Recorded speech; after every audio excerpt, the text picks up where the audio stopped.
I'm writing this just after I've beaten Indivine and completed my ladder. I just want to talk about the ladder for a second at the start here. It has been 1 year and 1 day since I beat Zodiac. I originally started this ladder because I felt like in my progress to becoming the player I was, I had skipped some important steps along the way. The ladder was a way to fix that. I asked Stainsley to organize this ladder, and I also asked him to encourage a variety of different difficulties and skill sets. I just wanted to round out my skills as a player. Thank you, Stainsley, so much. My ladder had some setbacks. I beat City Fade, maybe possibly Thing, Void Wave, and Low Death in around a month, but then the 5th level was revealed to me. I'll put it simply, I didn't want to play the Deadlands, so I played something else in the meanwhile. It was supposed to be a couple weeks, maybe a month-long break from the ladder to play something else I liked a lot more, and also develop my skill a bit more because it was more difficult. That level was Starlit Stroll. Now I'm sure most of you understand how that turned out. It was insanely underrated and it took me 6 months to beat. Part of that was because of the GD World Tournament happening in the middle of it, but I even took a break from Starlit Stroll to beat Call Me Maybe because of just how hard it was. So after I beat Starlit, I felt really bad about how long my break from the ladder had been and returned to it. The Deadlands took me a bit to beat, but it wasn't the end of the world. Then after the mainframe came the next hurdle. Dance of the Violins is such a tough level. It is solely because of its balancing that it took me so long to beat. I started out actually really enjoying the level, and I practiced so much getting 13 to 100 twice and 19 to 100 twice, but the wave is so brutal and it made me lose so much motivation with the level. But I did give myself motivation somehow. At that point I had beaten 17 Extreme Demons in the year. So after beating 2 other levels that I wanted to beat, I told myself either Dance of the Violins was going to be my 20th Extreme Demon of the year, or I won't get it. And it was fine. I actually beat it within a couple days after beating my 19th Extreme Demon, so I just relaxed for the rest of the year. Into the next year, I started again with Mirrored Calamity, Eternal Moment, Frozen Cave. They all went fine, but the final level did not. I have beaten 5 Extreme Demons in the past month just to avoid playing this. It really does suck that the worst experience I've had on any level ever was the final level of my ladder, but here it is.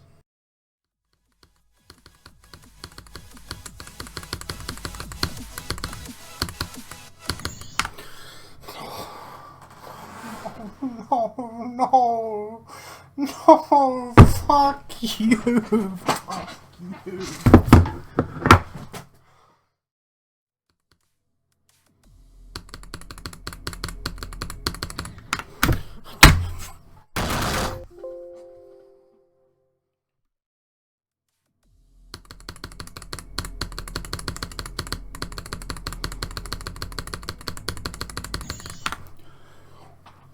What? You're fucking kidding me!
Oh my god!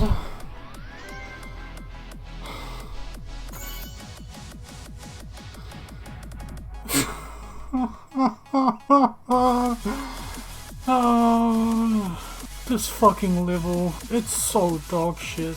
I can't believe I beat on that attempt, by the way.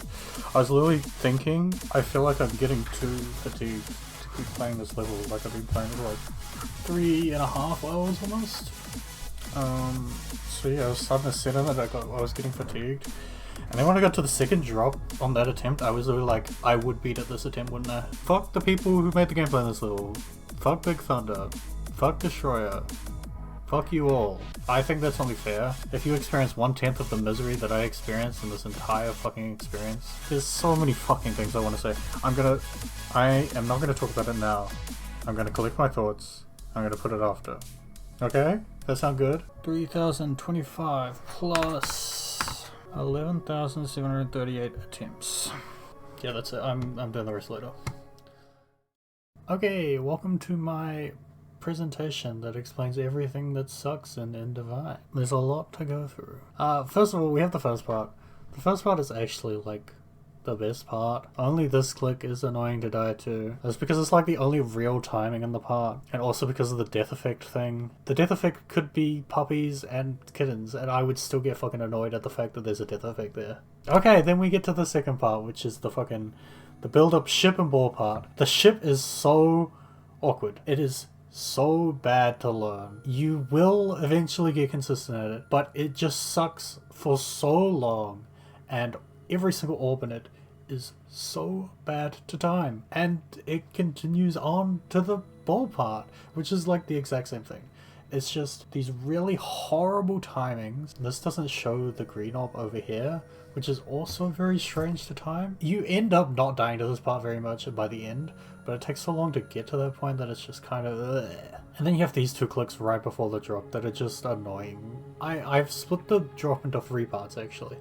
Into the first 2 sections of the wave, then I did the ship part, and then I did the last wave. These 2 sections of the wave are the most difficult thing, and you will spend most of your time dying here. Maybe this is me just having a wave issue, but there is nothing in this level that comes close to the difficulty of these 2 parts like together. The whole wave, the click pattern is not fun to do. It is just so gross to play. Up here I have this. I couldn't recreate it, but like one time I just barely missed the corner of the slope and hit this spike. I don't know how that happened. That's one for the history books. And then what I'm showing here, okay, this is something I think doesn't come up very often. So what happens is you'll go up against this line of spikes. Your light red cube won't touch them, and also your dark red cube won't. But then your wave starts rotating, which means the hitbox starts rotating, and then the corner of the hitbox like rotates into the spike. And it's just like, I don't know.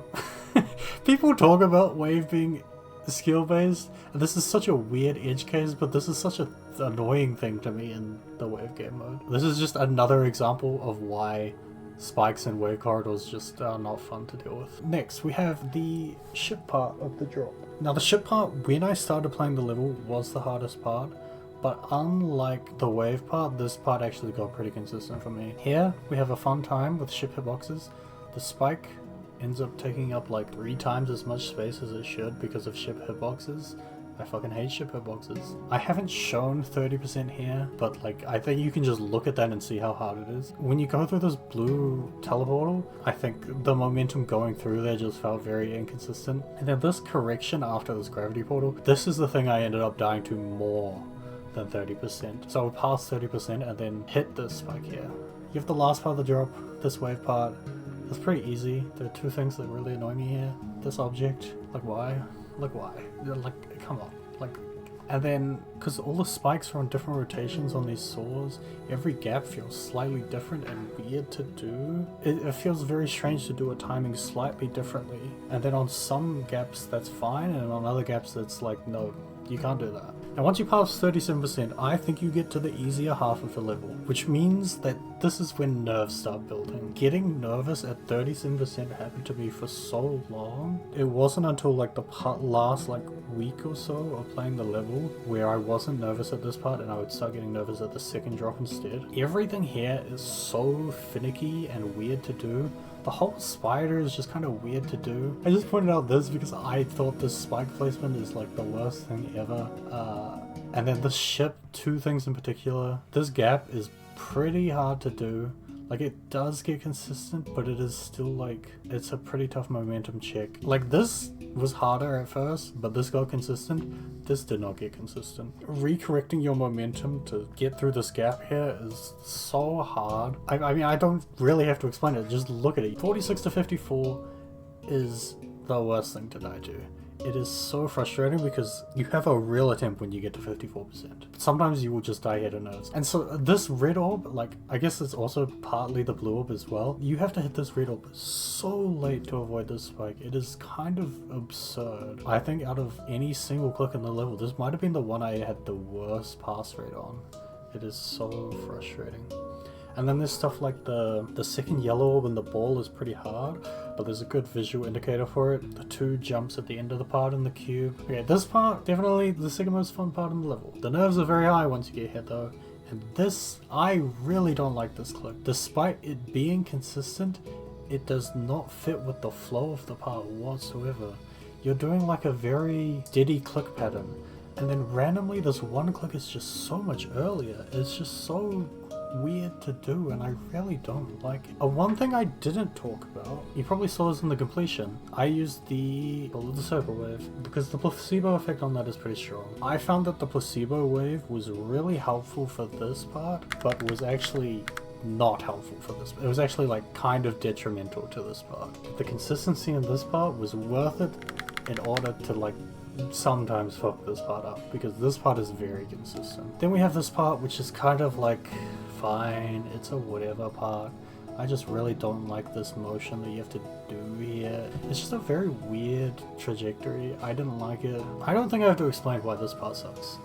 I feel like you can just tell this just from watching the part. And then finally in the last part we have this ship part. It is very much just a nerves test, but the ship hitboxes in this part are pretty bad. This gap here is pretty evil because you have this like black cloud here which kind of blends in with the actual ground spikes, and the way that hitboxes work, like you want to be way closer to the ground spikes, so it's really hard to tell where the ground spikes are because of this cloud. And then like in all the like mini ship parts after it as well, like it's just like ship hitboxes are already bad, and then this is just structured in a way to like kind of show you that the last cube is perfectly fine. I wanted to add a note because just explaining the things that are really bad also doesn't convey just how gross the gameplay is like in general. Like learning this level sucks so bad because all the click patterns feel terrible and it's just really awkward and everything just sucks. Some of the parts do get somewhat fun and somewhat consistent, but not many of them. And also, even if they do, like you're playing them so much in that state of where you're learning these gross click patterns that it's just like I don't like it. So yeah, that's everything I have to say about Indivine.